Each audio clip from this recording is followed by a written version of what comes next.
Bem-vindos ao Dimensão Insólita, onde exploramos os lados mais sombrios da ficção e da realidade.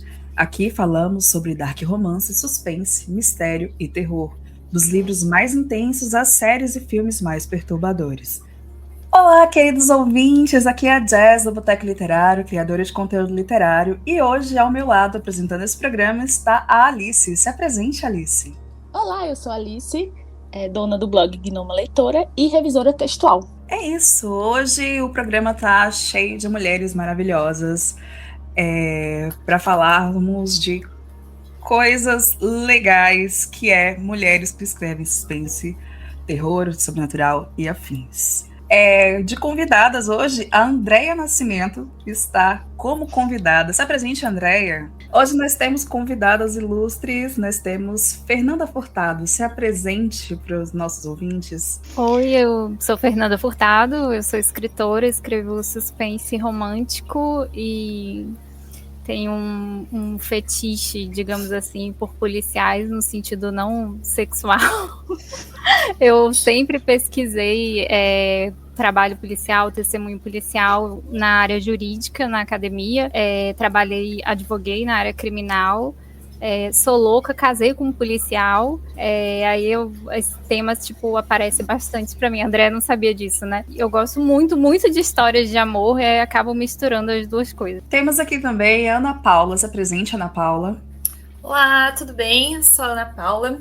Eu sou autora, engenheira, muitas outras coisas, mas eu escrevo mistério policial. Então, eu escrevi meu primeiro livro de mistério policial, com elementos de suspense, alguns elementos de sobrenatural, né, fantasia urbana. E é isso. Ansiosa por essa conversa. E temos aqui também hoje, no lugar de convidada, Andréia Nascimento. Olá, eu sou Andréia Nascimento e eu escrevo de tudo um pouco. E hoje a gente vai falar de suspense e minha religião. Acho que é a religião de todas nós aqui no momento, porque realmente o suspense é muito gostoso.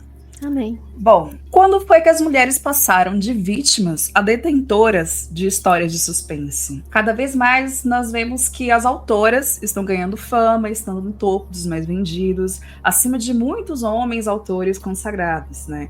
Nomes como Agatha Christie, Freida McFadden, Gillian Flynn e Liane Moriarty já são comuns quando a gente pensa no gênero. Hoje, as nossas convidadas vão falar como funciona esse mercado para as mulheres, se as coisas mudaram mesmo, se o reconhecimento veio ou se é tudo uma grande balela. E para iniciar, eu quero saber das nossas autoras convidadas qual foi o primeiro contato com a literatura de suspense e o que a inspirou a se tornar uma autora do gênero. O meu primeiro contato com mistério, eu já tô aqui misturando. O meu primeiro contato com suspense foi a Agatha Christie, quando eu tinha uns 14 anos, e no último episódio do podcast de vocês estavam discutindo, inclusive, né, se a Agatha Christie era mistério ou era suspense, mas foi, assim, o que eu considero o meu primeiro contato com suspense foi a Agatha Christie. Eu li todos os livros dela quando eu tinha essa idade, e fiquei fascinada mesmo. Eu acho que, talvez por ter sido uma das primeiras coisas, assim, que eu tive contato depois de quadrinhos, marcou muito, assim.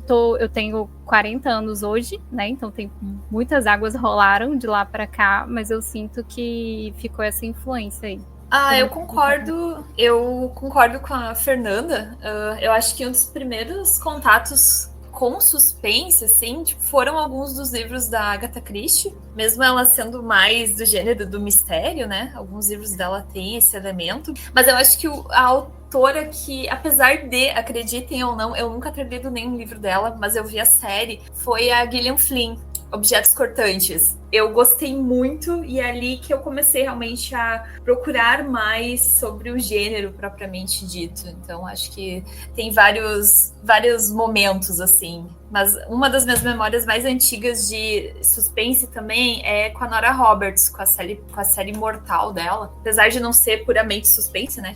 Tá mais para um romance policial. São algumas das autoras aí que me inspiraram no gênero. Tô tentando aqui lembrar um livro que podemos categorizar como suspense. O único que eu vou lembrar, assim, que foi mais recente, e não foi tão recente assim, foi lá em meados de 2012, que eu li, que eu comprei num sebo, foi Desaparecido para Sempre, do Hallam, não é? Do Hallam Coben. Só que eu sempre fui muito de filme. Então, eu sempre via filmes, séries de suspense. E era muito mais fácil, mas agora eu não vou recordar nenhum de cabeça. Mas eu lembro que eu comprei esse livro e foi o que me fez viciar no gênero. Eu li Agatha Christie. E como eu já falei no episódio passado, eu não curti muito. Vamos lá, o protesto. Você sendo a diferentona sempre, né? Eu acho que todas aqui leram a Agatha, né? Não, eu não acho que seja diferente, como eu falei pra você. Como eu falei no último episódio, que eu acho que você não ouviu. Não foi extraordinário, foi comum. Fica aí meu protesto pela segunda vez. Realmente. Eu posso fazer uma pergunta? Oi? Eu posso fazer uma pergunta? Pode? Claro, sinta-se livre. Eu fiquei curiosa, como você falou que você teve muita influência do audiovisual, se isso não interferiu na sua experiência com ler Agatha Christie, porque talvez você esperasse outro formato, outra linguagem que tivesse mais uma estética mais próxima do que a Não. que você construiu como que você gosta, não? Não, na minha cabeça são dois materiais diferentes. Eu consigo reconhecer um roteiro como roteiro. Inclusive, é das minhas maiores dificuldades. Desenvolver meu lado roteirista é justamente isso.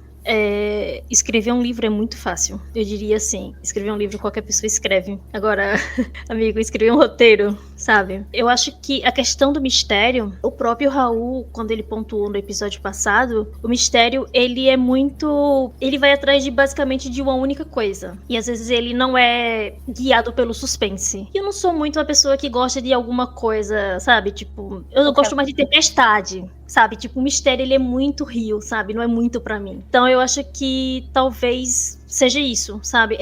Quando eu li o Expresso lá, foi uma coisa tão assim, sabe? Ok, ela pode ter sido grande, mas esse livro aqui, sabe? Tipo assim, não sei se vocês estão conseguindo me expressar. Não foi esse mousse todo que falaram. Sabe? É aquele negócio.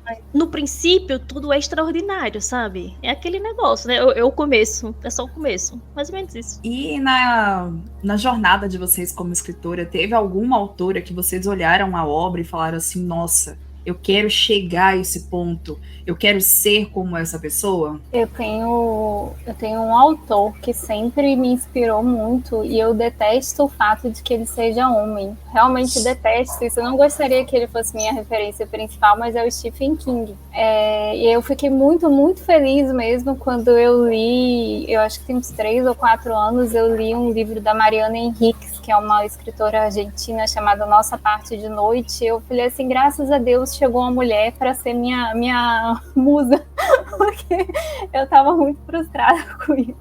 Eu não sei, tá, na verdade, mas acho que a minha opinião, a Andréia certamente vai discordar.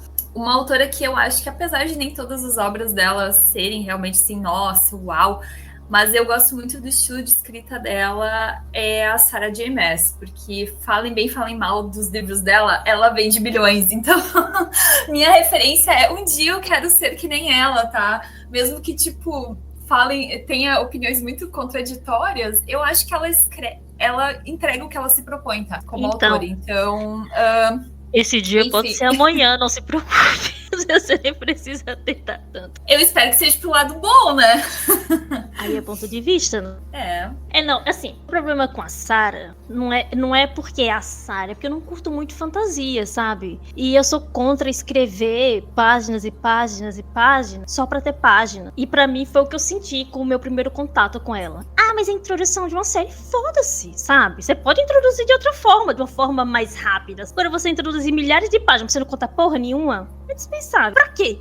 Se você, Paula, conseguir contar uma história como a Sarah, sem enrolar, eu vou ficar feliz, eu vou ficar satisfeita em ele, não se preocupe, continue. Mas a Sarah, ela tem talento que é o de contar enrolando e fazer as pessoas lerem mesmo assim, porque de fato o primeiro livro daquele Corte de Rosas e Espinhos, depois que você termina de ler a série, você fica assim, poderia ter sido mais rápido, eu mesmo gosto mais do segundo, mas mesmo assim eu li loucamente, não parei, não sou eu, né, então ela tem esse talento que eu não sei como é que ela faz, mas ela tem. Isso aí, é o poder do storytelling, sabe? Quando a gente começa a estudar escrita, a gente se preocupa com um milhão de coisas. Como é que vai ser desenvolvido o meu enredo? Só que esquece que livros, eles são feitos de storytelling, como você conta uma história. Foi exatamente a brincadeira que, como eu falei no episódio passado, do que eu fiz com minha amiga. Né, a brincadeira do eu rearranjei a história da forma que eu achava mais interessante.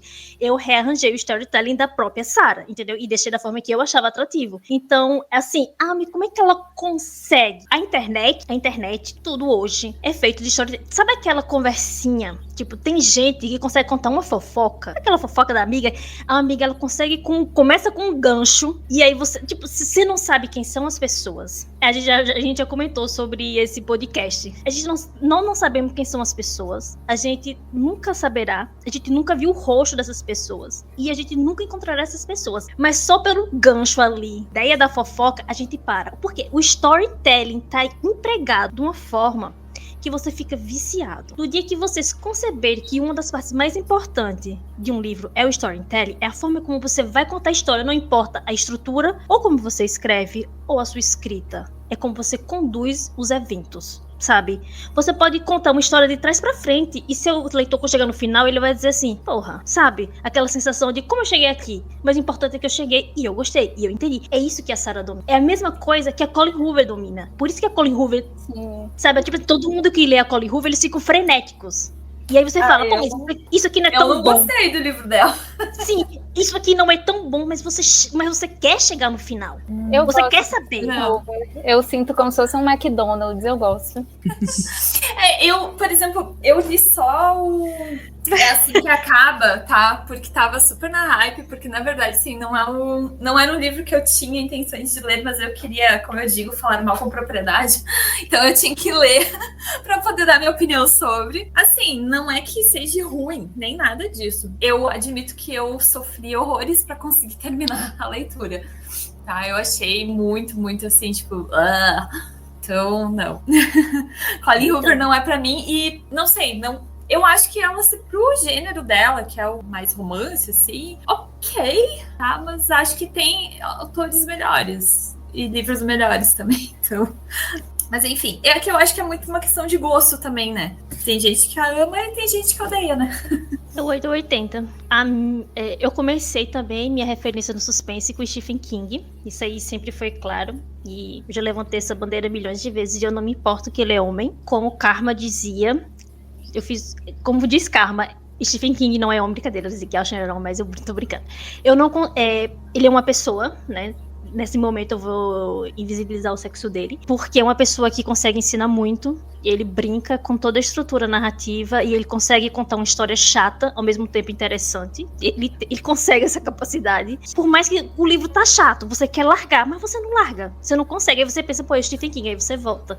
Aí você lê 10 páginas e tá chato. Mas tem livro que você simplesmente parece que cheirou cocaína e quer chegar até o final antes que o mundo acabe, sabe assim? É um negócio que você não sabe o que acontece. É uma montanha russa só em você pegar o livro do cara, sabe? Parece que só o nome dele tá na capa já causa um frenesi dentro de você. É uma coisa inexplicável. Eu não sei explicar o que sente só então o nome dele ali. Gente, mas opinião válida até a próxima polêmica, viu, gente? Se surgir alguma polêmica aí, essa opinião, obviamente, vai estar... Eu já conversei, inclusive, eu já conversei isso com o Hugo. Hugo é uma pessoa que existe, Hugo, esqueci o nome do arroba dele. Enfim, Hugo existe, não é o Hugo do episódio passado imaginário da minha cabeça, não. A gente tava conversando sobre isso com a treta do Neil, né? Aí ele falou, velho, se o Stephen King surgir com a polêmica, eu disse, velho, não me faça isso, porque assim... Aí ele, o que é que eu vou fazer com minhas tatuagens? Eu disse, porra, lá vou eu de clean girl, agora me tem que apagar minha tatuagem. Eu vou ficar muito triste, bicho. Mas a minha referência feminina é a Gillian Flynn, com certeza. Eu já falei isso no episódio passado. Que, cara, tipo, sabe? Eu queria abraçar ela, sabe? Tipo assim, vem cá, me abraça aqui, sabe? E nunca mais eu ia tomar banho. Enfim. É isso aí, eu amo aquela mulher e pronto. E se ela entrar numa treta, não importa, eu vou defender até o fim. É mulher e acabou. Se ela estiver errada, ainda estará certo. Como vocês acham que o mercado literário ele enxerga as mulheres autoras? E isso vale tanto para o tradicional quanto o independente. Olha, eu coisas que eu posso falar sobre esse assunto são coisas que eu talvez não devesse nem dizer em público, mas deixa eu tentar dar uma opinião sem dar nome aos bois, né? Mas eu tenho a impressão que os autores, assim, você entra nas editoras, né? Quem tá decidindo são homens e eles querem publicar mulheres para bater uma cota, não é porque eles realmente têm um interesse em ler mulheres. E quando você tá nos bastidores, você conhece, isso é muito explícito, né? Não, com raríssimas exceções, os homens não leem mulheres. Inclusive, eu acabei de pegar um link de um livro de um autor aqui.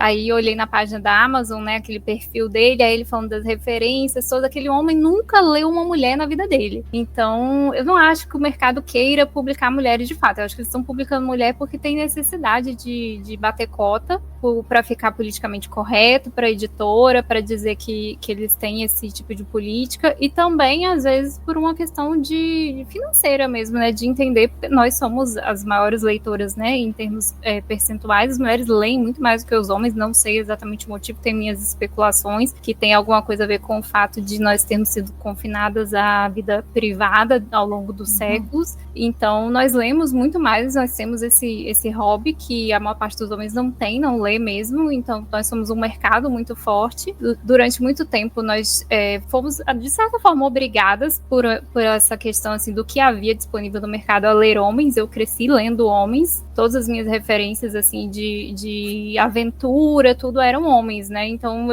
eu queria ser um homem, porque a vida da mulher era muito chata. E agora eu acho que a gente está tendo referência pela primeira vez assim, de mulheres em diversos campos, porque não são só histórias de amor, por exemplo, são a gente tá falando aqui, inclusive, de suspense escrito por mulheres, com protagonistas mulheres, né? Então, o mercado tá engolindo a gente, na verdade, no sentido assim, de não gostaria de estar nos publicando, mas não tá tendo opção.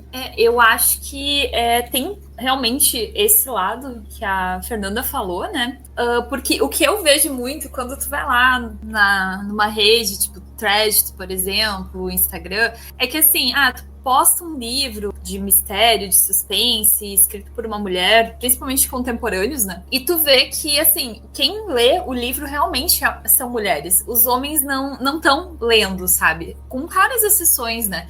Mas eu acho que não é uma coisa, assim, que, nossa, não existem, né? O que acontece é que a gente tá tendo mais visibilidade hoje, né? Então, tipo, as mulheres estão aí, elas estão ganhando o mercado, mesmo que seja goela abaixo, né? Tipo, mesmo que não seja porque, nossa, o mercado quer publicar mulheres, mas elas estão aí. A gente vê que tem mulheres ao longo da história. Inclusive, até antes da gente começar esse episódio, eu fui lá na minha estante olhar os meus livros de mistério e de suspense, e eu diria assim, 90% dos livros que eu tenho na minha estante são de mulheres. Não sei se é uma coincidência por eu ser mulher, tá? Mas a gente tem aí, claro, a gente tem Dorothy Sayers, a Dorothy Hughes, a Agatha Christie, aí a Gail Marsh. Então a gente tem várias autoras antigas, e aí eu não citei nem as de romance, né? Tipo Jane Austen, Brontë. Então a gente tem essas mulheres que meio que foram marcos na história, né? A Mary Shelley escreveu ali Frankenstein, né? Tipo,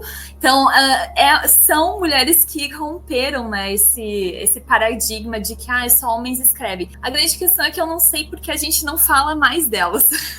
Porque se a gente for ver os autores o que é exaltado na literatura são obras de homens, que às vezes nem são tão boas assim, se a gente for olhar, né? Então, eu acho que é uma questão também de visibilidade. Hoje as mulheres estão tendo mais visibilidades e a gente não tá mais aceitando não ser vista e não ser ouvida, né? Então, essa questão também, né? É complicado responder essa pergunta, porque eu tô aqui pensando, enquanto as meninas respondem, que não tem como responder sem ofender ninguém. Peraí que meu... não tem como responder sem ofender o outro sexo, né? O outro gênero masculino, né? Gente, ofender homem é inevitável. Eles se ofendem com qualquer coisinha. Como o mercado literário enxerga as autoras, não enxerga. Essa é a resposta mais curta. Mas como eu falei, não tem como começar esse tópico sem ofender ninguém. É lamentável até. Quando, numa conversa não tão recente, eu recebi uma notícia que eu tive 2 leitores homens. E pra mim foi a coisa mais... What? Como assim 2 homens leram? 2 homens adultos? Aí foi o que mais me chocou ainda. 2 homens adultos. Aí eu disse, ok. 2 homens héteros adultos. Aí eu fiquei, Opa, peraí. 2 homens héteros adultos, um era policial civil, o outro era policial militar. Eu disse, não, estão abrindo investigação, porque não é possível. Tipo assim, como vocês foram parar em meus livros?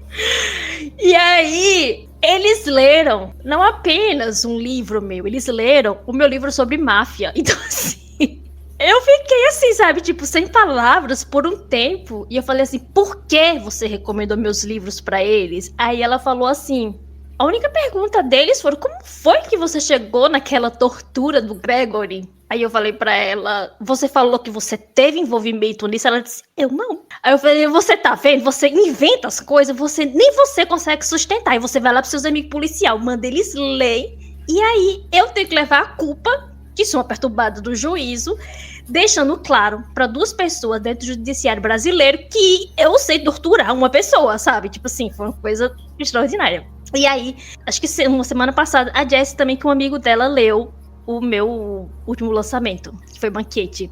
E aí eu fiquei tipo, cara, eu achei que foram os únicos 3 homens que leram meu livro, fora o Alex, que leu, acho que leu Insólitos e leu também. Acho que foram os únicos 4 homens que leram meus livros que eu tenho conhecimento. Tipo assim, pra mim já foi extraordinário, ao menos que eu tenho conhecimento, sabe? Eu já tava me sentindo uma diva por causa disso, porque tipo, pô, sabe, a Beyoncé, né? 4 homens leram meus livros. Então assim, só que meu protesto aqui é outro agora. E eu sei que talvez eu vá ofender alguém, como eu sempre ofendo.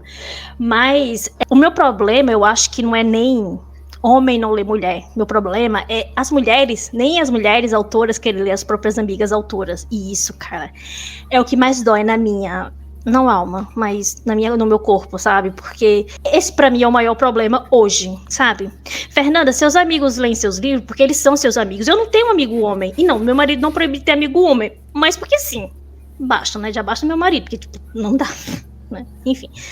E aí, se você tem uma amiga autora hoje... Ah, André, mas acredita em mim, querido. Tu vai ler o livro dela, ela vai ler o teu livro, ou ela nunca vai ler nem teu livro, sabe? Autor, ele não quer ler autor, ele quer ser aclamado. Eu não sei há quanto tempo... Paula, tu tá há quanto tempo escrevendo?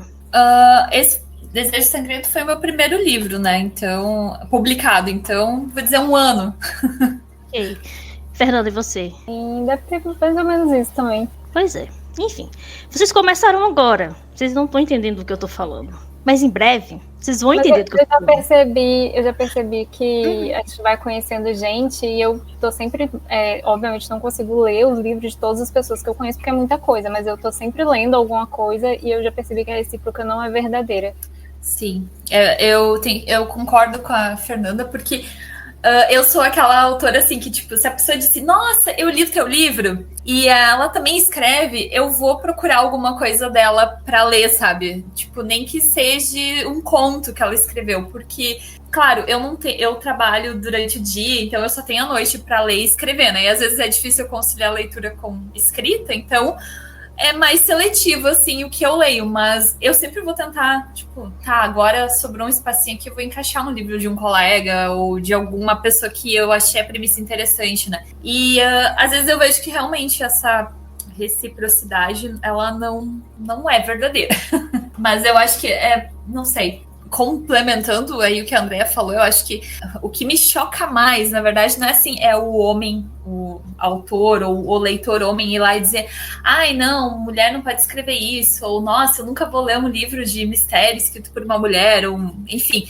Mas são outras mulheres dizendo que, tipo, tu não deveria escrever aquilo, ou que, sei lá, a literatura não é boa porque... Ai, nossa, mas como tu não escreve romance? Ou, tipo, generalizando, sabe? Como se mulheres só... A reviradinha do olho da Jess. Como se mulheres só devessem escrever coisas, entre aspas, gente, aqui, de mulheres, né? Minha maior meta é que esse podcast vire de vídeo. Porque, assim, cada girada de olho que a gente dá aqui, que às vezes dá pra ver o cérebro, é sério. A Alice fica falando, gente, a cara que vocês fazem. Juro, vocês precisam ver a gente revirando os olhos, porque assim, sabe? Eu já vou deixar aqui um aviso. Querida autora, eu não vou ler seu livro, tá? Eu vou abrir eu vou deixar aqui vou fazer um fixado ali. Sabe por quê? Porque você não vai ler o meu, sabe? Eu tenho zero interesse em ler seu livro. Eu sou a pessoa agora que eu vou lá na Amazon, pego o livro e eu leio uma pessoa que eu nunca vi o nome na vida. Se eu gostar do livro, eu avalio e não mando mais mensagem para essa pessoa. Eu já tive tanta experiência ruim com autores que acham que ele é um deus, que eu decidi não mais entrar em contato com nenhum tipo de autor. Até porque eu não acredito em caralho nenhum. Então, se você é um deus, eu não preciso ter contato com você, sabe? Então, assim, eu criei essa regra pra mim como forma de não me frustrar mais. Porque, assim, se eu não... mas você só vai ler uma pessoa que lê você? Talvez sim, sabe por quê? Isso se chama, né, uma cortesia, sabe? Eu ajudo você, você me ajuda. E aí todo mundo cresce, porque nós somos mulheres e nós deveríamos ser uma comunidade, sabe? Nós somos mulheres que escrevemos suspense. Nós deveríamos ser uma comunidade. De preferência uma seita, sabe? Uma coisa assim mais... Sabe? Não, mas aí as pessoas... Gente, a gente não precisa ter medo. Uma coisa que eu digo. Um leitor, ele lê um livro. Geralmente ele leva 2, 3 dias, uma semana. O mês tem 30 dias. Ele vai conseguir ler outros livros, ele vai conseguir... Tem leitor que vai conseguir ler o meu livro, o seu livro, Fernanda, e o livro da Fernanda, ou da Ana Paula, na mesma semana, sabe? Ele consegue ler os 3 livros na mesma semana e não tem problema nenhum. Mas as pessoas, principalmente as mulheres, elas precisam parar de competir. Isso não é competição. Competição é lá nas Olimpíadas. Vocês estão, sabe, tipo, isso aqui não é futebol, isso aqui é literatura. A gente precisa parar com esse negócio. Mas é porque eu vendi 1 milhão de páginas. Ok, bom pra você, fofa, sabe? Parabéns, continue. Isso aqui não é competição. As pessoas hoje, elas só pensam em números, elas só pensam em chegar longe. Vai pensar em escrever melhor, sabe? Tem alguns livros que só são porcaria, por isso que eu nem mando feedback. E tipo assim, a gente tá aqui preocupado em falar mal de homem, a gente vai falar mal de homem e também vai falar mal de mulher, porque tudo é isso aqui, o microfone daqui é aberto pra isso. Enfim, era só isso que eu queria falar, já tinha muito tempo que eu tava louca pra falar isso aqui abertamente pra todo mundo, porque é isso. E eu espero que muitas pessoas ouçam e não entendam isso de um modo errado. Essa semana eu li o livro da Fernanda, e eu conheci a Fernanda aleatoriamente, porque eu sou uma pessoa... Eu sou assim, como a Alice diz que não sabe como eu funciono, e eu funciono assim. Eu vi um vídeo da Fernanda que, desculpa a ofensa, que era horroroso. Aí eu mandei uma mensagem. Assim, você ganha e me ajuda com a dose de humilhação, sempre foi assim. E aí, eu disse assim, Fernanda, eu falei assim, eu posso refazer teu vídeo? Aí ela disse, pode. Eu disse, manda pra mim. Aí ela mandou o vídeo. E eu fui refazer o vídeo. Quando eu fui fazer, eu fiz o vídeo e mandei pra Jéssica, né? Pra Jéssica, eu sempre mando pras meninas ver os vídeos, ver se ficou bom e tal. Aí ela falou, eu quero ler. E aí a gente ficou esperando a Fernanda, né? Lançar, né, um livro, esperou o carnaval passar, e a gente esperando esse livro chegar, porque tava aparecendo, como é que ele chegou nas 38 semanas, esperando ver se completava as 40 semanas, ver se essa criança nascia. E aí no dia que ela lançou, a gente começou a ler. E aí a gente realmente leu, basicamente, no dia que lançou, e aí a gente mandou o feedback pra Fernanda. Eu acho que ela ficou com muito medo. Fala a verdade, Fernanda. Fiquei com medo, sim. Fiquei com medo do...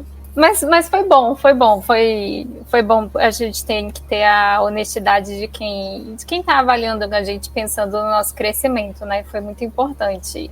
Uma coisa que você falou que eu achei interessante, assim, que reflete a maneira como eu seleciono o que eu vou ler. Vocês leram o livro porque vocês se interessaram pelo tema. E aí, tipo, a gente acabou fazendo amizade também por conta disso, né? Mas, assim, geralmente eu leio as coisas que eu tô interessada em ler. Eu não vou ler uma coisa aleatória só porque é um autor que eu conheço ou porque a pessoa leu o meu livro, eu não vou. Com raríssimas exceções, eu faço meio que essa concessão, né? E eu vou passar o olho lá, ver qual é o caso, para ver se me interessa ou não e tal. E aí, quando eu faço isso, é que eu tenho notado que às vezes não tem essa recíproca, tipo assim, eu escrevo o mesmo gênero, por exemplo, eu não li o livro da Ana Paula ainda, mas ele tá na minha programação. Eu também não li o seu, então tá tudo certo. Tá tudo certo. Mas eu vejo muito assim, a gente escreve o mesmo gênero, estamos em contato constantemente, e tipo, eu li seu livro, você não leu o meu. Eu acho um pouco estranho, não vou julgar e dizer assim, eu não sei a vida da pessoa, o que tá acontecendo na vida da pessoa. Não, eu não julgo não, porque eu sei que cada um tem seu tempo, mas aí eu já fico meio assim, bom, será que vou continuar fazendo coisas para ajudar essa pessoa? Não ajudo. Nenhum? Aí eu já penso dessa forma. Pois eu penso diferente. Eu não ajudo, não venha. Ninguém vem aqui na porta da minha casa pedir ajuda. Eu não ajudo. Ajudo gente que necessita. Gente eu acho que é muito relativo, né? Tipo, não é relativo, não. O relativo é o tempo. Aqui nada é relativo. É sim ou não. Sabe por quê, Paulo? Deixa eu te dizer uma coisa. É por causa do tempo. Justamente, por exemplo, eu tenho muitos livros que eu digo assim, nossa, eu tenho interesse, sabe, em ler. Mas, e eles estão no meu Kindle, por exemplo, há meses. E eu não consegui pegar pra ler ainda, sabe? Então, não sei. Paulo, é aquela coisa, às vezes, não é tipo, nossa, eu não li porque não achei legal. Enfim, às vezes pode ser o caso também, né? Mas, tipo, que nem a Fernanda falou assim, é do mesmo gênero, as premissas são interessantes e é um estilo que eu gosto de livro. Mas, tipo, não li ainda. É porque a Fernanda... semana que vem? Não sei. Provavelmente não. A Fernanda vai foi demorar gentil. mais pra ler. Deixa eu falar. A Fernanda, ela foi gentil. O que a Fernanda quis dizer é que às vezes a gente se aproxima das pessoas e a gente acaba ajudando as pessoas e elas não devolvem a gentileza retribuindo a ajuda que a gente dá para as pessoas. Não foi isso que você quis dizer, Fernanda? Sim, eu observo isso de vez em quando. Mas eu não levo pro coração, não. Eu só... Não, eu levo pro coração. Que perdoa é cristão. E aí, aqui é vingança na veia. E aí, tem a questão, assim, você começou agora, só que a gente que tá um pouco mais tempo aqui, a gente acaba ajudando muitas pessoas, sabe? A gente vê iniciante tombando e a gente vai lá e ajuda, só que o iniciante, ele não tem a cortesia de te ajudar de volta, sabe?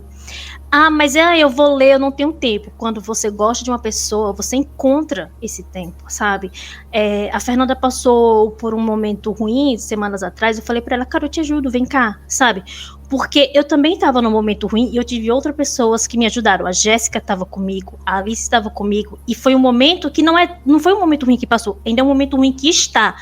E a Fernanda me conheceu exatamente nesse momento e ela também me ajudou. Então, assim, era minha prioridade, sim, ler o livro dela. Eu iria parar, sim, o que eu estava fazendo, porque eu queria ajudar ela.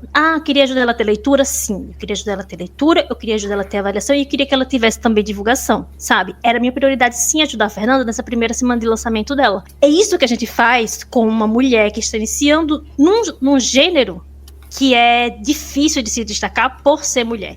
Mas você é mulher, tem que escrever coisa de mulher. Foda-se. Eu escrevi um livro, um conto de terror, onde uma mulher transa com um demônio. Ela foi lá invocar ele. Ela, na verdade, não demônio como uma forma de mulher. Ela foi lá, numa igreja, dá pro 2 caras e ela invoca um demônio. André, isso não é uma coisa bonita. Não é, na sua visão, mas na minha é lindíssima. Você tá entendendo? Eu escrevo o que eu quiser. E cada atrocidade que vier na minha cabeça, eu vou escrever. Então, assim, isso, ela me apoiou no momento que eu tava precisando. E da mesma forma que eu quis retribuir. As pessoas, você apoia elas, e aí elas continuam caminhando. Tipo assim, a pessoa cai, você vai lá, ajuda ela a levantar e ela volta a caminhar. E na hora que ela volta a caminhar, ela solta a tua mão e continua caminhando. E você continua parado ali. Porque ela não te levou junto. Agora, era só isso que eu queria dizer. Ser humano, né? Porque a gente vê isso em qualquer meio, né? Não é só no meio da escrita, em qualquer profissão a gente vê muito. E é por isso que eu não ajudo mais ninguém. Eu tenho uma pergunta. Eu não sou a entrevistadora do podcast, mas eu tenho uma pergunta polêmica para vocês, porque eu não sei como é que funcionam as coisas na vida pessoal de vocês, mas de vez em quando aparece lá no Threads, né? Alguém dizendo assim, porque o meu marido, o meu noivo, o meu namorado não lê o que eu escrevo. Eu acho isso meio esquisito, mas eu não sei como funciona para vocês, se as pessoas próximas de vocês leem ou não leem o que vocês escrevem, se vocês consideram isso falta de apoio ou não. Vou dar meu... Assim, meu namorado leu, tá? Desejo Sangrento. Ele tá lendo o meu 2º livro. Ele adora, ele se sente o próprio editor do The New York Times, dando pitaco. Às vezes eu só olho assim, tipo, eu não vou seguir essa tua ideia, que não tem nada a ver, que vai descaracterizar totalmente a minha história, mas muito obrigada por compartilhar, eu vou ignorar ela agora. Então, ele adora, tipo, ele realmente se diverte muito. Inclusive, tipo, ele adora dar ideias do tipo assim, e se tu fizesse tal coisa? Aí, às vezes, eu penso assim, mas eu já tenho a cena, eu já acabei de contar como é que ela vai ser, mas eu acho que é um pouco do ser humano, né? A gente gosta de dar pitaco não só no trabalho, mas na ideia dos outros, né? Mas dessas conversas sempre surge, às vezes, alguma ideia interessante que me ajuda quando dá aquela, tipo, nossa, agora parece que eu não sei, ou não ficou tão bom quanto eu imaginei que ia ficar, como eu escrevi. Mas sei lá, tipo, ele lê. Mas eu sei que tem aí maridos e namorados que não leem. Mas também, se ele não quisesse ler, não tem problema nenhum. Porque eu não tenho problema nenhum com isso. Acho um tantinho estranho. Mas se ele valorizasse, tipo, não lesse, mas tipo assim, nossa, super te apoio e vou falar do teu livro para as outras pessoas que eu acho que vão ler. Tanto que esse meu namorado, falei como se tivesse 300 namorados, né? O meu namorado, ele, tipo, disse, eu vou falar do teu livro para alguns colegas meus que eu sei que talvez as namoradas deles se interessem. Eu acho que eles não vão ler, mas eu acho que elas vão gostar. Ele vai filtrar, assim, né, pra quem que ele vai falar baseado no gosto dos amigos dele, mas eu sei que ele vai dar a divulgadinha dele. Eu acho que tem várias formas de apoiar mesmo, às vezes não é o gênero que a pessoa lê, aí apoia de outra forma, né? Mas eu acho que quando eu assim, não participo de nada desse setor da vida do meu cônjuge. Então, aqui em casa, geralmente quando às vezes eu preciso de uma informação mais técnica e tal, eu pergunto, mas ler de fato ele não lê. Que eu prefiro que ele não leia mesmo, sabe? Porque ele não leia, porque senão ele vai se assustar, né?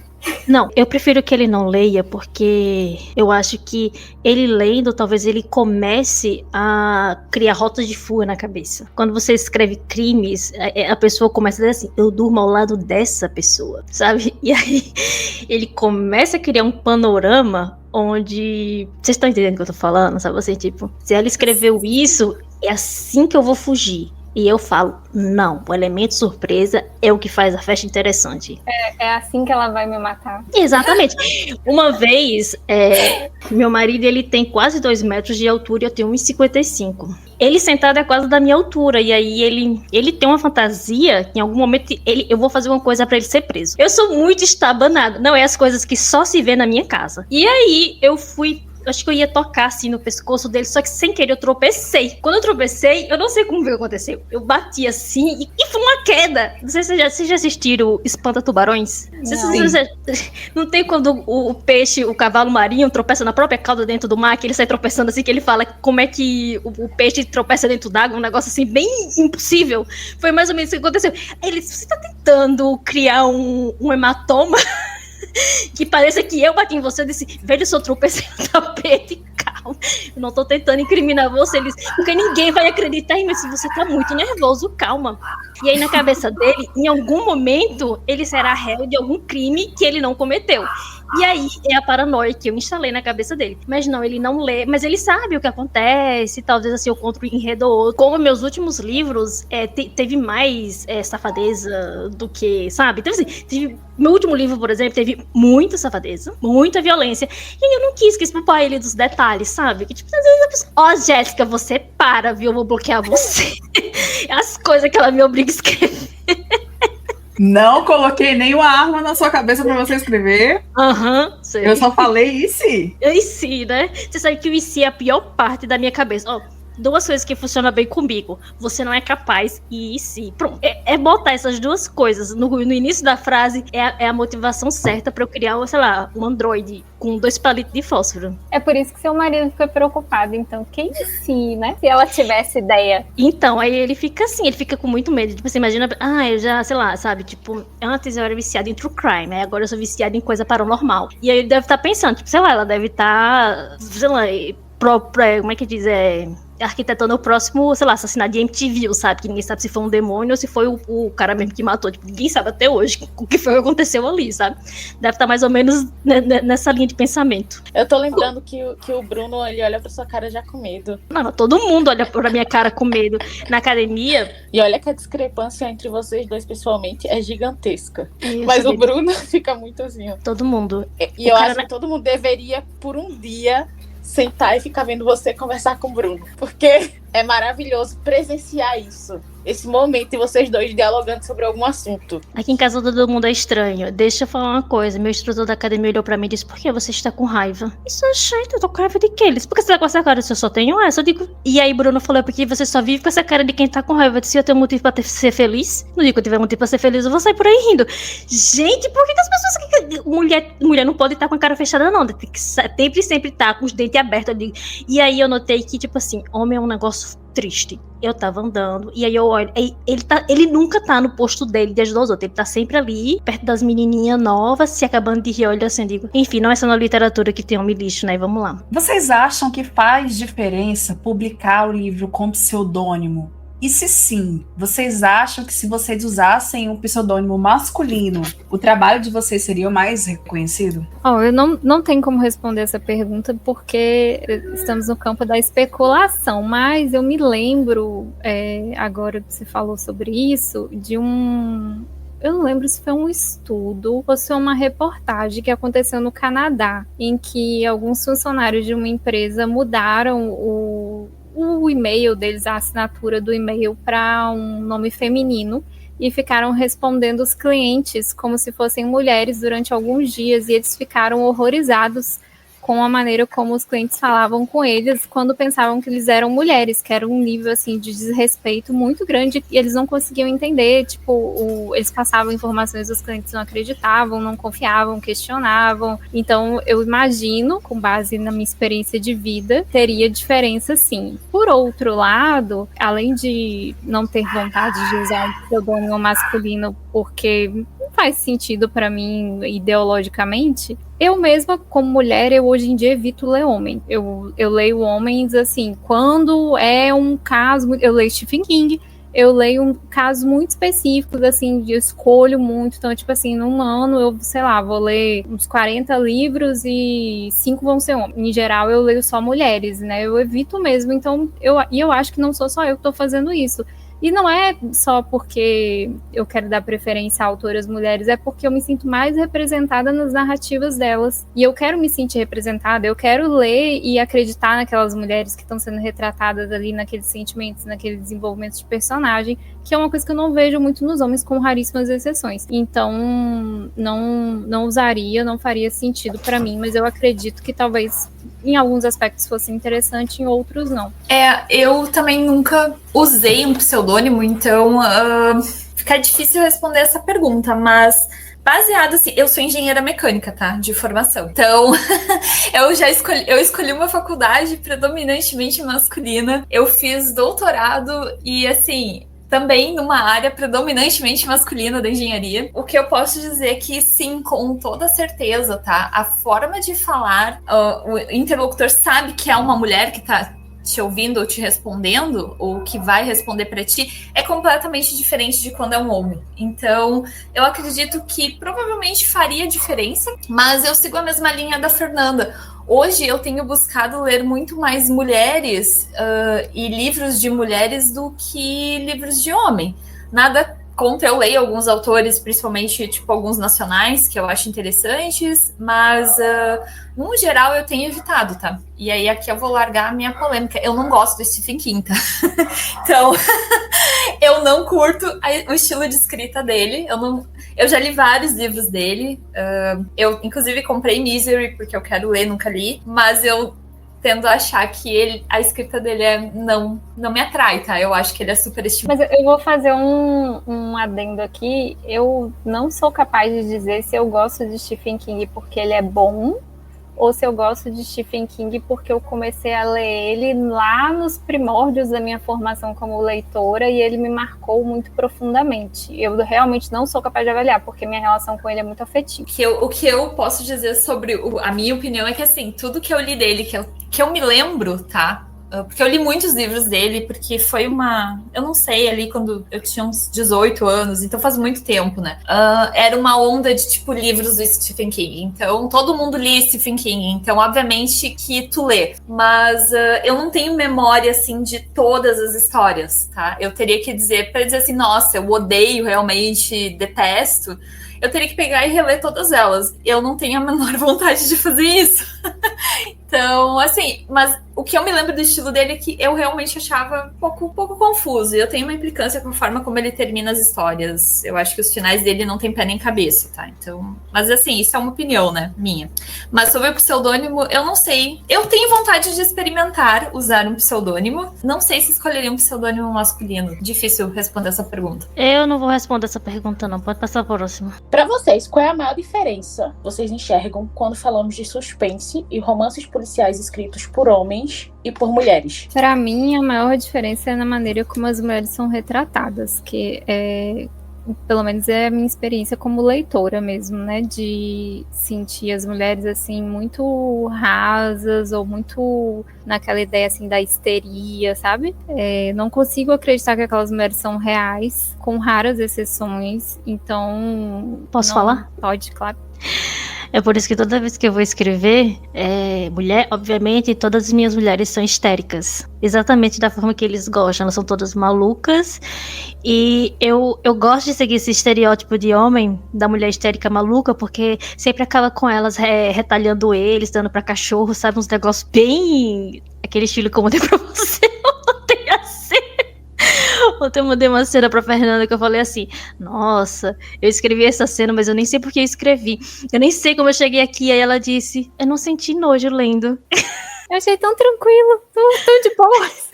Tem uma série muito boa, não sei se vocês assistiram, que é a do Pinguim, que eu acho que é na HBO. Tem uma personagem feminina que eu esqueci o nome, porque eu sou desmemoriada, né? E ela não é retratada como histérica. Os outros personagens da série tratam ela dessa maneira e usam aquela coisa clássica de acusar a mulher de loucura para tirar o poder e a autonomia dela. E eu achei que foi muito bem retratado, assim, muito bem construído. Realmente gostei bastante. Mas quando eu leio coisas escritas por homens, ou às vezes assisto uma série, um filme e tal, feito por homem, não costuma ser essa sensação que eu tenho. Às vezes eu tenho a impressão que a gente tá lá na década de 70 ainda assistindo... Quer ver uma coisa que me marcou muito? Eu assisti aquele filme Rock, sei lá. E aí tinha toda aquela coisa da luta do homem e tal. E tem uma mulher no filme que eu não me lembro quem é o interesse romântico dele lá, que ela era irmã de alguém, não me lembro.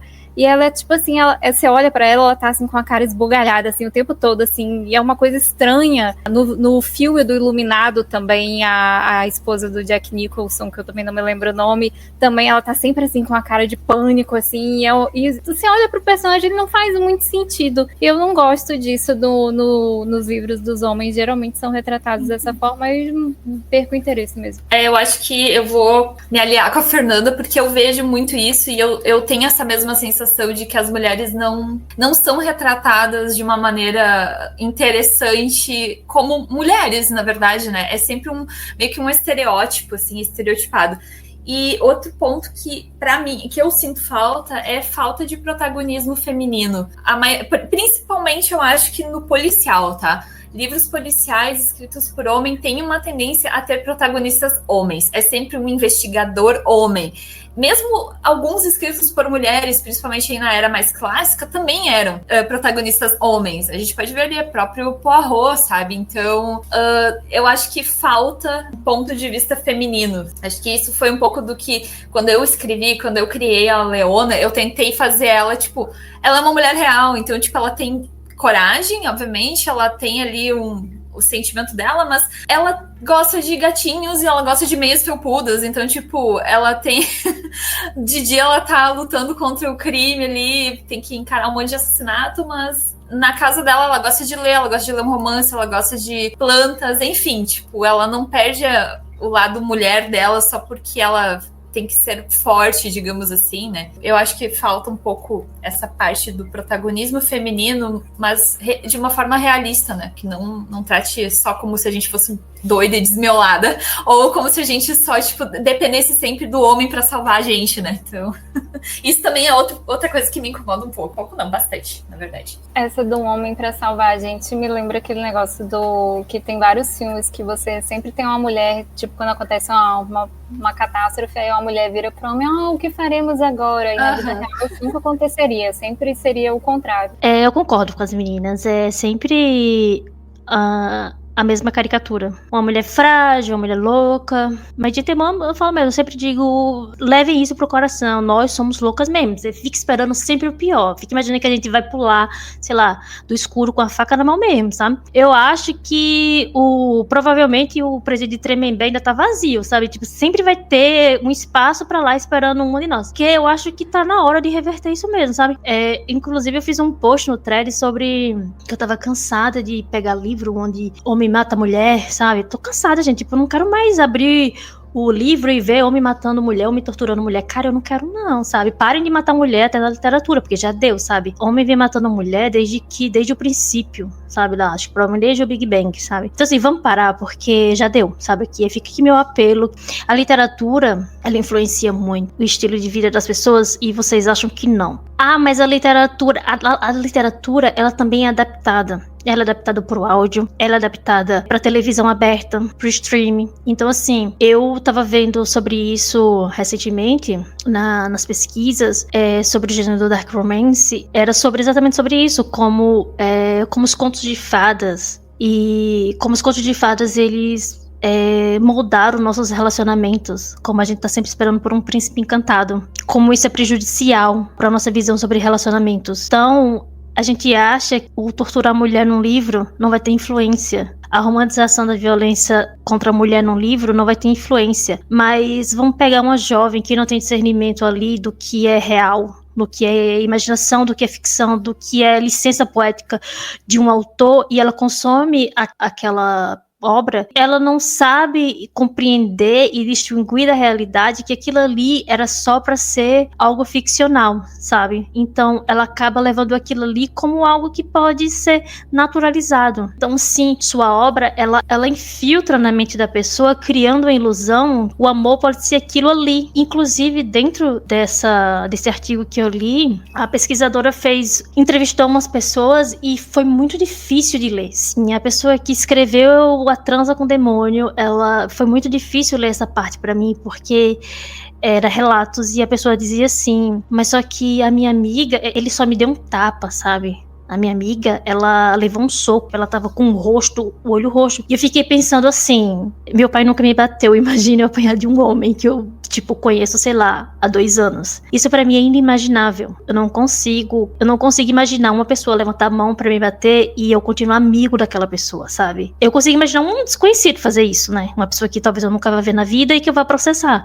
Mas uma pessoa que eu conheço, não consigo imaginar fazer isso. Então, sim, a mulher histérica, ela existe ali na visão do homem justamente porque ele quer continuar, ele acha que talvez ele quer convencer a gente que a gente é daquela forma. Ele não quer mudar nem a própria visão, ele não quer ver, ele acha que a gente é aquilo ali, sabe? Eles não querem nem nos conhecer, eles nunca abriram os próprios olhos pra, reconhecer quem nós somos e tal, sabe? Então, eu acho que é isso, é como eles nos veem, sabe? Eu acho que o mesmo argumento serviria para quando a gente escreve homens, ou quando a mulher do romance escreve um homem que salva o príncipe encantado, sabe? Eu acho que é a romantização da força masculina que resgata, que é oposta, não sei o quê. Eu acho que é mais ou menos isso. E pra vocês, o que o elemento sobrenatural cede aí pro suspense? O que vocês acham que é o diferencial que faz com que o sobrenatural dê esse tempero a mais? Eu acho que... Eu particularmente acho que dá um tempero a mais, mas eu acho que isso é questão muito de gosto pessoal. Inclusive, meu marido adora assistir suspense e assistir coisas de crime e tal. Aí toda vez que começa a ficar uma coisa mais viajada, segundo ele começa a ter uma resposta para os mistérios todos num elemento sobrenatural, ele fica pé da vida, ele não gosta nem um pouco. E eu realmente adoro uma viagem, mas eu acho que foi excesso de ver Buffy, a Caça a Vampiros, quando eu era mais nova, não sei, assistir Arquivo X, além da imaginação e tal. Eu cresci assistindo essas coisas, eu gosto de fantasia, eu gosto da coisa mágica para explicar o mundo, mas eu realmente acho que é uma questão pessoal, eu acho que não é melhor nem pior, eu acho que é uma questão de gosto. Ah, mas o seu marido é policial, né, Fernanda? Então ele tem que achar uma explicação lógica. Se ele gostasse, ia ser muito estranho. Eu sou suspeita pra falar, porque eu gosto do elemento sobrenatural.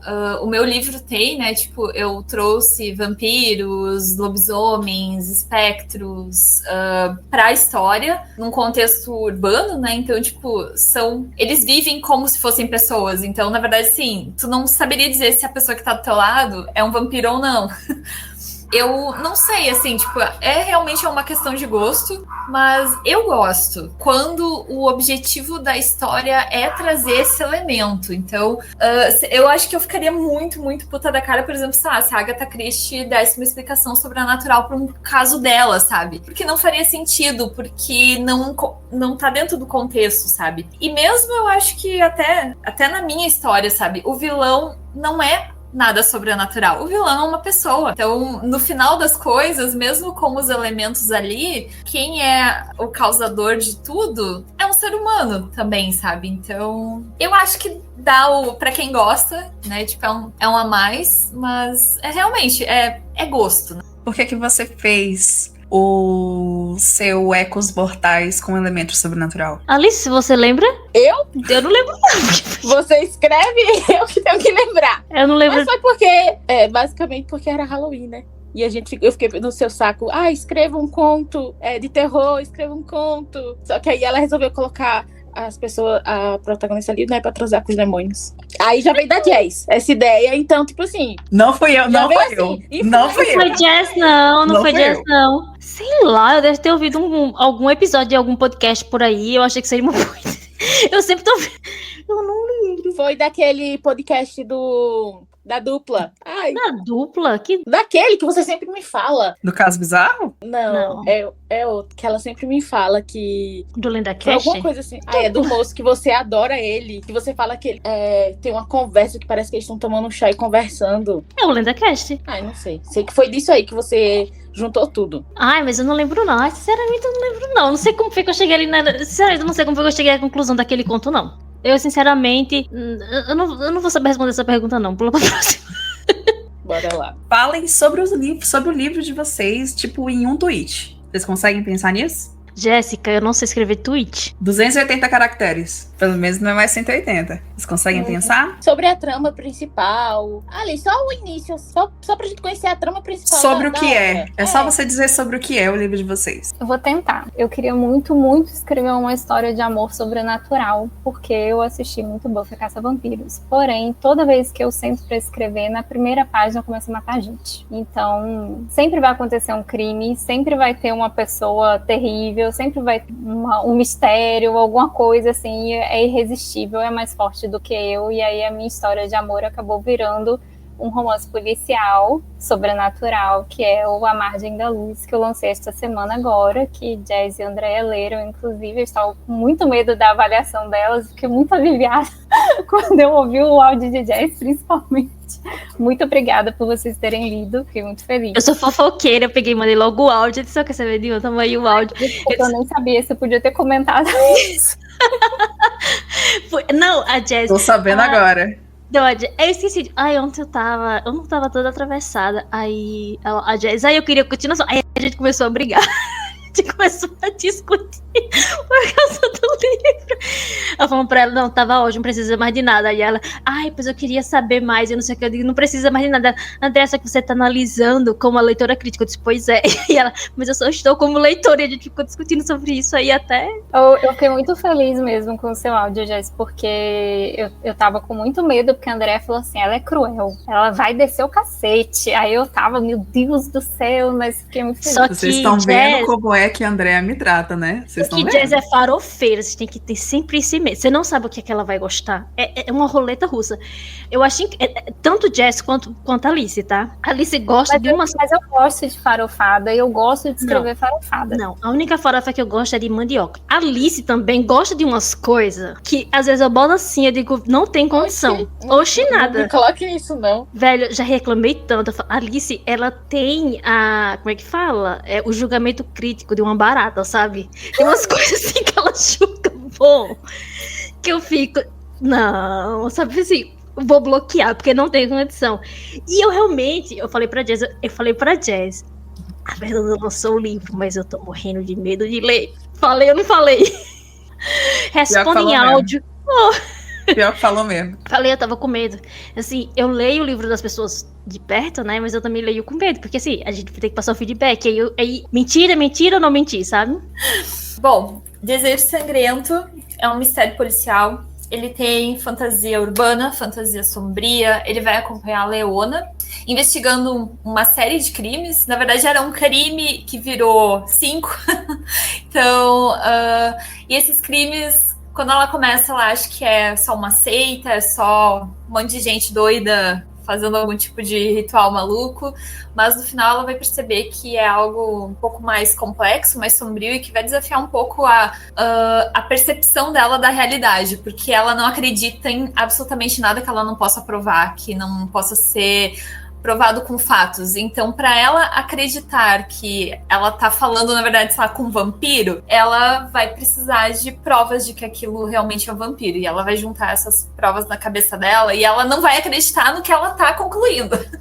Mas é isso. E a trama se passa em Porto Alegre, então a cidade é real. Alguns elementos que aparecem na história, algumas construções são reais também, mas nem tudo. Algumas eu adaptei. Usei aí uma licença poética para adaptar. E é isso. Leiam e tirem suas conclusões. Peraí. Acho que a Fernanda não terminou de falar do livro dela. Ela falou que vocês tinham lido. Verdade. Ela não falou nada do livro dela e eu aqui esperando. Foi mal. Eu sou o Faustão, eu já falei. Nem me dei conta. O meu livro fala sobre uma delegada também, a Marina Garcia. Ela tem um passado traumático, ela vai para uma cidade do interior querendo fugir da sobrecarga emocional dela. A cidade é muito quente e eu me inspirei livremente em Jequié, mas eu não menciono isso no livro. E lá ela se depara com um crime brutal que ela não esperava, porque ela estava, na verdade, tentando fugir desse tipo de coisa e, ao mesmo tempo, tem que lidar com uma presença sobrenatural stalkeando ela. O passado dela vem à tona no meio dessa investigação e aí muitas coisas vão acontecer, mas aí se eu falar demais é spoiler. Eu não sabia que você passava em Jequié. Eu nunca fui em Jequié, mas agora mudou totalmente o rumo da história pra mim. Não, mas assim, não é Jequié. Não, eu sei. Tava muito quente, aí eu ficava lembrando de Jequié, entendeu? Não, assim, ali pra cima, qualquer lugar é quente, né? Tipo, enfim. Meu livro sobrenatural é o Insólitos. O que eu posso falar de Insólitos, meu Deus do céu? Pera aí, que eu vou resumir Insólitos pra vocês. Basicamente, é um médico vampiro, um médico padre exorcista e uma bruxa que vão fazer homenagem, que vai salvar o mundo. Resumiu muito bem, ficou muito... Eu concordo com esse resumo. Eu li e é isso aí mesmo. É só isso, né? 300 páginas e é só isso. É muita loucura, é muito sangue. Insólitos, eu tenho orgulho da forma que eu concebi esse livro, que eu acho que é melhor do que o livro todo. Alice e Maria disse assim, porque você não escreve o livro de vampiro. Eu disse, não, eu nunca gostei da lenda do Drácula, me desculpem quem gosta. Nada contra, eu tenho até amigos que gostam. Não chutaria ninguém na rua que eu visse com a camisinha do Drácula, tô nem aí. Mas eu tava olhando pra lua e tava linda, maravilhosa, grande. E, gente, eu gosto. Eu amo o espaço, sabe? Se eu pudesse, eu voltaria pro meu planeta mãe, mas a minha nave não chega. E aí eu disse, e se vampiros fossem aliens? E aí nasceu Insólitos. Gente, não tem nada a ver. Meus vampiros, eles não são exatamente aliens, mas eles nasceram do elixir da longevidade. Sim, existe... Eu vou falar isso em voz alta. Existe uma seringa. E eles ironizam isso até no próprio livro, que eles falam como é que tinha uma seringa em 30 anos de Cristo, sabe? Isso é tão surreal que quando Thorne, que é o primeiro a se ser transformado em vampiro, ele fala, isso é surreal porque, tipo assim, como é que ele não notou que havia uma coisa que ele nunca havia visto na vida? Ele simplesmente escutou uma voz dentro da cabeça dele, e ele simplesmente injetou uma coisa que ele nunca tinha visto dentro dele, sabe? E aí ele é transformado pelo elixir da longevidade. Ele diz que você não pode perpetuar a vida, você só pode perpetuar a morte, porque a morte é eterna, entendeu? E aí é mais ou menos isso, tipo, a história começa a partir daí, e a história gira em torno da tríade de vampiros, são 3 vampiros, não tem esse negócio de morde, sabe? Quem reina os universos, todas as dimensões e os universos paralelos são 4 entidades, que não são deuses, eles são entidades, e no universo, que é esse universo aqui, conhecido, sabe, tipo, esse universo que nós conhecemos, existe uma deusa, que ordena tudo, e é isso, né, a gente fez várias coisas malucas, e uma das coisas que ficou carimbada, conhecida por todos, foi esse homenagem que vai salvar a humanidade, porque o livro ainda não acabou, com participação especial do Padre Exorcista. Que também é um vampiro. que também é um vampiro. Realmente, uma homenagem que vai salvar a humanidade, eu acho que foi a coisa mais criativa que eu já vi. Então, essa cena foi patrocinada pela Jéssica, pra quem não sabe. E também não posso esquecer de citar a Mai, que simplesmente meteu e disse assim, você não consegue escrever 25 páginas. Não, ela falou, se existe alguém que consegue escrever 25 páginas de homenagem a você, eu fui lá e escrevi 26 páginas. Você tá vendo? É só me desafiar, eu vou lá e faço. Eu disse, eu faço um Android com 2 palitos de fósforo. E o homenagem é bom. Precisamos dizer isso. O homenagem é bom. Não me diga que sentiu coisas. Eu odeio quando alguém diz, eu senti. Eu não quero saber o que você sentiu. Não vou dizer isso, não, mas eu digo que eu li a cena da homenagem antes de ler o livro, e eu li o livro por causa da cena da homenagem. Tá vendo? Fica Andréa aí. realizou meu sonho nesse livro. Gente, isso é nojento de falar. Misericórdia, Jéssica. Bota isso. Não tira isso do episódio. O pior parte não é escrever as cenas que ela bota lá os fetiches da... Eu não sei como é que fala isso. Minhas betas, elas listam os fetiches delas e aí ela fala, realiza. Aí eu digo, eu vou fazer o quê, né? E aí eu vou lá, né? O pior não é escrever o que é Jéssica, fantasia, é a mãe da Jéssica ler. Saber que foi a Jéssica que pediu. Assim, é um nível que, assim, que eu fico... Como é que eu cheguei aqui, sabe? E a falta de vergonha da cara das duas é tão grande que a mãe sabe, bicho. Porque tá lá na dedicatória do livro. Sabe assim? Então, assim... E minha mãe leu. Velho, a mãe leu. Tu me leu Banquete ou Insólitos? Ela leu os dois, mas Banquete... Oh, my God! Velho... Sua mãe leu Banquete, bro. Jéssica. Mas, gente, minha mãe e meu pai leem minha cena de mulher, rock. não. Fernanda, você leu Banquete Profano? Não, esse eu ainda não li, não. Então, depois que você ler, você vai entender. É grave a situação. Fernanda, entenda que a primeira cena de Banquete Profano é a Ari usando um cintaralho pra pegar Hugo e Caetano. Você não tá entendendo? Que não é como a sua cena. Ela bota os homens de 4 pra pegar eles. Meus hots são fofinhos, realmente. Se minha mãe lesse isso aí, acho que ela infartava. Imagine sua mãe lendo o livro de uma pessoa que simplesmente botou lá, na dedicatória, dizendo que tava realizando uma fantasia da tua filha. Sabe assim? É um nível que, tipo assim... enfim, esse a gente tá colocando os homens no lugar deles no feminismo. Só isso. De 4 numa cama. E esse episódio de hoje, porque eu acho que nada mais preciso ser dito. Ana Paula, desculpa. Qualquer coisa. Não, tudo tranquilo. Eu não tenho problema nenhum. Se a gente ofendeu alguém, sabe que no próximo episódio ofenderemos mais. Então é isso. Temos um episódio? Acho que temos. Temos até mais, né? Eu que vou levar 2 semanas pra editar. Então é isso, gente. Este foi o Dimensão Insólita com as nossas convidadas maravilhosas. Muito obrigada, Fernanda. Obrigada, Ana Paula, por terem topado participar desse episódio caótico, por terem vindo dar o testemunho de vocês sobre o que é ser autora dentro de um subgênero que já é assim, né, complicado. Já é complicado ser escritora. Aí você ser mulher, e aí você está dentro de um nicho que já é assim, meio complicado, mas é isso. Vocês que estão nos ouvindo, não esqueçam de nos avaliar em todas as plataformas que vocês estiverem nos ouvindo. Deixem seus comentários. Nos sigam nas redes sociais, as redes de todas as participantes vão estar na descrição do episódio. Deixem aí a palavra de vocês aí pro próximo. Eu tô no TikTok, vergonhosamente, tenho até medo de alguém me encontrar lá. Com a Fernanda Furtado, no Instagram com _ Fernanda Furtado _. Lá eu faço umas coisas assim mais bonitinhas, porque tá todo mundo que me conhece vendo. E meus livros estão na Amazon, disponíveis no Kindle Unlimited também, que são A Segunda Vez, que é um suspense romântico, e A Margem da Luz, que é um romance policial sobrenatural. Gente, muito obrigada por terem me convidado e ouvido minhas balelas aqui. Me diverti bastante. Muito obrigada pelo convite. Bom, eu tô lá no Insta, é Ana Paula Ost, _autora. É o mesmo usuário lá no TikTok. Eu gosto de postar uns vídeos meio maluco, fazendo resenha de outros livros, então não tenho medo de passar vergonha. Meu livro Desejo Sangrento tá na Amazon, na versão e-book, também tá no Kindle Unlimited, e a versão física pode ser adquirida através do site da Wiclap. E é isso, meu recado é: leiam mulheres! Até o próximo episódio. Então é isso, até o próximo episódio.